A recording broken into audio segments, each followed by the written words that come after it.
Hi guys, Anders from Transforming ADHD here. This is where we look at and transform ADHD from the inside out by looking at the cognitive functions and the emotional states and the identity and how we look at ourselves and whatnot. Today I'll guide you through a case story with a 16-year-old boy who had problems remembering stuff. So I want to show you how you can transform executive functions in your mind from the inside out, not through hours and hours and months of struggle, but in one go so that it works and that you can start using it. The boy was a 16-year-old teenager. He was living with his mom and the mom's newly born infant child, and the kid really wanted to help at the house, but he couldn't remember anything. That was a phrase he used when he came into my practice. He can remember something. So I asked him, so specifically, what is it that you can't remember? Until we kind of zoomed in on that thing he was frustrated about, which was when his mom asked him to do 3 things, he would not be able to do either one, and he would give kind of a partial solution to the first one. So if she asked him to pick up 3 things, he would go and pick up the first or something that kind of was like the first. So if she asked for oatmeal, he would probably come back with oatmeal, but not in the right measurement. The second 2. So what he wanted to do was remember, and he knew he couldn't. So when I asked him, what would you like to be different? He was like, well, I want to be able to remember, but I don't know how. And so I thought I would challenge that. And I challenged that by asking him what he was good at. I knew that he was fond of games, computer games, and I knew he had a lot of them. So I asked him, what are your 3 favorite computer games? And he was like, and this is his hand motion, he was like, well, there's World of Warcraft, there's some kind of shoot 'em up and kill 'em game, and there's some kind of run 'em over and kill 'em game. And with these gestures, he was pointing to something in his inner map, as we call it. So this is where all our inner visuals, our inner noises, and our inner songs and whatnot, they're represented in this inner construct that we call the inner map. And you want to think of it as kind of a parallel universe that you're the only one who can see. This is where you know your spelling. This is where you remember stuff. So everything is in there. And for him, he would gesture to the recall point in his mind. 1, 2, 3 were his games. I could even ask him, so what's your 4th favorite game? And he would point down here where you can't see. And when I asked him about his 5th favorite game, he was doing this motion down in front of him, saying, I don't know. So this was a really good strategy, mental strategy, to remember 1, 2, 3, maybe 4, and not 5 things. And I asked him about what he was pointing at here. And he said, well, it's like I see that DVD cassette with the things on the front, the fonts, the magician with the staff and the wand and whatnot.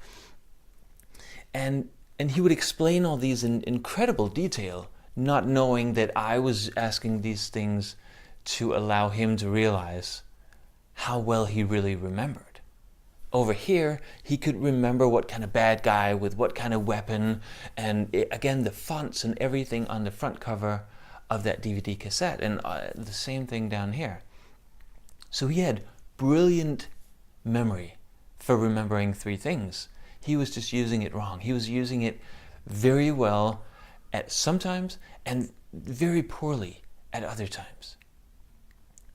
Now, what we did then was kind of use those same 3 gesture points to visually connect what he was trying to remember with his mom to that awesome strategy that he was already using.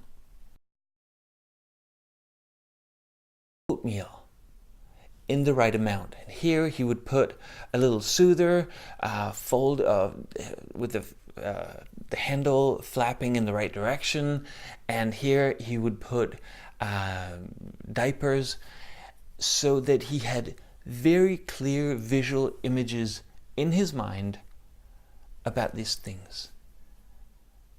And from there on, he was like, oh, is that it? I can do that.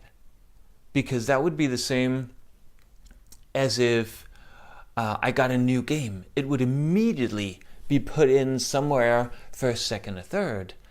So I'm very flexible with the first mechanism, so I can just remember things easily with the strategy. And we kind of just wrapped it up there because he wanted to go home and test it. When he came back 2 weeks later, he was like, oh yeah, I got it down. Oatmeal, soother, and diapers, and in the right amounts and whatnot. So that concluded our work with that strategy. It also showed me, this was one of my earlier cases with cognitive functions. Like, can you plan out a scenario if you don't have that ability? Can you plan out things?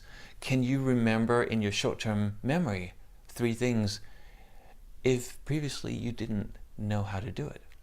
And the answer is yes, you can do that, but you need to work it from the inside out. You need to figure out what strategy is in there.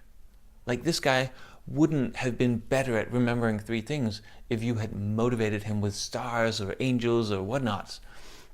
You couldn't have bought your way into his good memory. But you can change it, transform it even from the inside out, and then it becomes easy because the boy is motivated. He might become slightly more motivated for a brief period at least by money or games or stars or whatnot. But the real motivation is already in there. He wants to do this. And as soon as he learns it, he can just go and do it.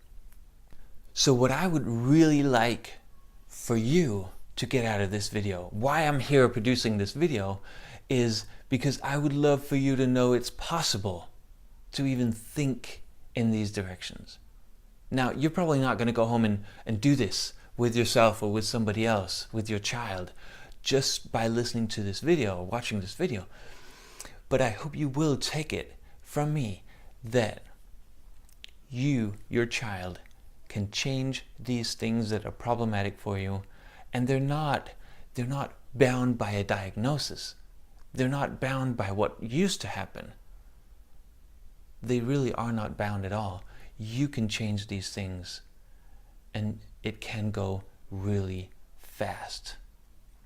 So I'm going to come back on this channel and give you more examples of this. I'm going to do it with kids, I'm going to do it with teens and even adults that transform these things really fast. So do subscribe below if you think this is interesting and valuable to you or your child. Also, head over to transformingadhd.com, where I have loads of free resources and articles and newsletters and whatnot. I'll see you there.